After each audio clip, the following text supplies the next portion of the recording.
नमस्कार दोस्तों, कैसे हैं आप सबको नमस्कार। उम्मीद होगा कि बड़े अच्छे होंगे। हमने जो पिछली क्लास में हमने देखा था कि महाजनपद होते हैं और 16 महाजनपद हैं, और आज की क्लास में हम आपको बताएंगे कि आखिर में ऋग वैदिक काल में जो 10 मंडल थे और ऋग वैदिक काल की क्या क्या खास बातें थी वो मैं आज आपको बताता हूं। ध्यान से सुनना। अगर कभी भी मैं वेद की बात करूं, अगर वेद की, तो आप कहना कि वेद हमारे यहां 4 हैं। 4 वेद हैं। एक का नाम है ऋग्वेद, और एक का नाम है सामवेद,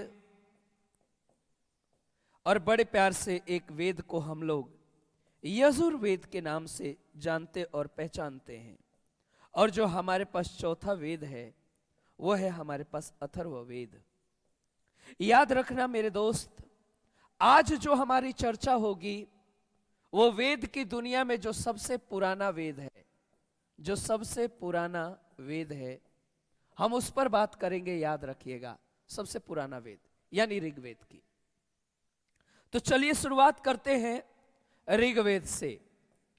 अगर कभी भी आपसे कहे कि ऋग्वेद जो होता है उसमें कितने मंत्र हैं, तो आप अगर मंत्र की बात करेगा तो कहना 10,462 मंत्र हैं। कभी भी अगर आपसे कहेगा कि श्लोक या सुक्ति कितने हैं, तो आप प्यार से जवाब देना मेरे दोस्त कि 1028 हैं।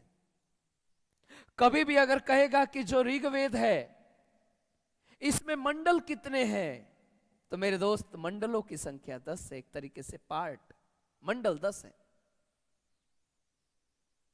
ये वही ऋग्वेद है जिसमें अस्तो मां सदगमय तमसो मां ज्योतिर्गमय, अस्तो मां सदगमय गमय, तमसो मां ज्योतिर्गमय, तमसो मां ज्योतिर्गमय। इस जैसे श्लोक की चर्चा की गई है ऋग्वेद में। यह वही ऋग्वेद है जो सबसे पुराना है, सबसे पुराना है ऋग्वेद, और इसमें 10 मंडल हैं। इसी वेद को नदियों वाला वेद कहा जाता है।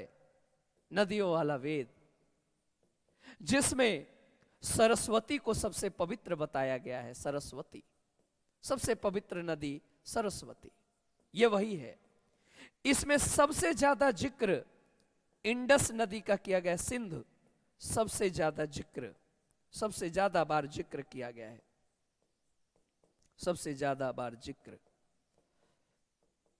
इसी का नाम सबसे ज्यादा बार लिया गया है। मानो तुम गंगा मां हूं, एक बार गंगा का जिक्र। यमुना चैव गोदावरी, 3 बार यमुना का जिक्र। यह वही ऋग्वेद है। गौ हत्या अपराध है, गौ हत्या अघन्य अपराध है, अपराध बताया गया है। यह वही ऋग्वेद है, यह वही ऋग्वेद है। सबसे बड़ी बात, इसमें 10 मंडल हैं, और उन्हीं 10 मंडल पे हम आज जिक्र करेंगे। हमारा उन्हीं 10 मंडल पे आज बात होगा। ध्यान से सुनना। 10 मंडल, 10 मंडल, ध्यान से सुनिएगा। पहला, दूसरा, तीसरा, चौथा मंडल, पांचवा मंडल, छठा मंडल, सातवां मंडल, आठवां मंडल, नौवां मंडल, 10वां मंडल।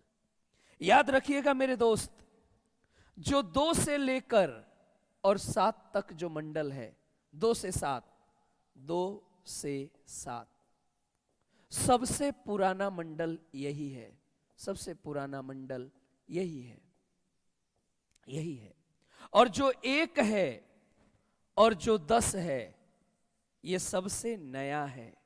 तो सबसे पुराना 2 से लेकर 7 तक, और सबसे नया 1 और 7। और जो 2 से 7 तक है, इसी को हमारे इतिहास में ऋषि मंडल कहते हैं। इसी को हमारे इतिहास में ऋषि मंडल कहते हैं, क्योंकि इसमें ऋषियों के नाम हैं। 1 ऋषि, 2 ऋषि, 3 ऋषि, 4 ऋषि, 5 ऋषि, 6 ऋषियों के नाम हैं। इसी 2 से 7 को वंश मंडल कहते हैं। वंश मंडल सबसे पुराना मंडल यही तो है, 2 से 7, याद रखना। अब याद रखना 2 से 7 जो मंडल है उसमें कितने ऋषियों के नाम है? 6 ऋषि मुनि हैं। उनका नाम याद दिलाता हूं, देखो। गृह विवाह का अभाव है, ये याद रखना। गृह विवाह का अभाव है। देखो कैसे याद कराता हूं मैं। गृह संवाद ऋषि, गृह संवाद ऋषि, इनको कहते गृह विवाह का अभाव है। VI Vishwamitra, Vishwamitra. Vamdev, Vamdev. A for Atri, BHA Bhardwaj, Bhardwaj ऋषि का नाम है। और गुरु वशिष्ठ, गुरु वशिष्ठ। तो 1 ऋषि, 2 ऋषि, 3 ऋषि, 4 ऋषि, 5 ऋषि और 6 ऋषि। यही तो है 6 ऋषियों के नाम, 2 से लेकर 7 तक। आप कहोगे मास्टर जी 7 हुए। अरे 2, 3, 4, 5, 6, 7, 6 ऋषि तो हुए। एक नहीं है ना कि 1 से 7, 2 से लेकर 7, 6 ऋषि हुए ना। गृह विवाह यानी गृह संवाद ऋषि विश्वामित्र, वामदेव, अत्रि, भारद्वाज, वशिष्ठ। तो मेरे लाल याद रखिएगा, एक मंडल, जो दूसरा मंडल है वो गृह संवाद ऋषि का है, मैं अभी आपको बताया था। और जो तीसरा मंडल है वो विश्वामित्र का। याद रखना, ये वही विश्वामित्र हैं जिन्होंने गायत्री मंत्र की रचना की थी। गायत्री मंत्र, ये वही विश्वामित्र हैं। तीसरा। चौथा वामदेव, एग्रीकल्चर के मालिक, एग्रीकल्चर इनके पास है, एग्रीकल्चर यानी कृषि, कृषि के मालिक है ये। पांचवा A for अत्रि, अत्रि, पांचवा अत्रि। 6 यानी छठे भारद्वाज, भारद्वाज ऋषि। और 7वां जो हो गए वो हो गया आगे गुरु वशिष्ठ, गुरु वशिष्ठ। ये वही 7वां ऋषि है जिसमें दशराज युद्ध का वर्णन है, दशराज युद्ध का जिक्र है, दशराज युद्ध का जिक्र है। पुरुषनी नदी के किनारे, पुरुषनी, पुरुषनी। एक राजा सुदास हैं और एक तरफ 10 राजा हैं, लेकिन फिर भी सुदास 10 राजाओं को, दशराज को हरा दिया, 10 राजाओं को हरा दिया।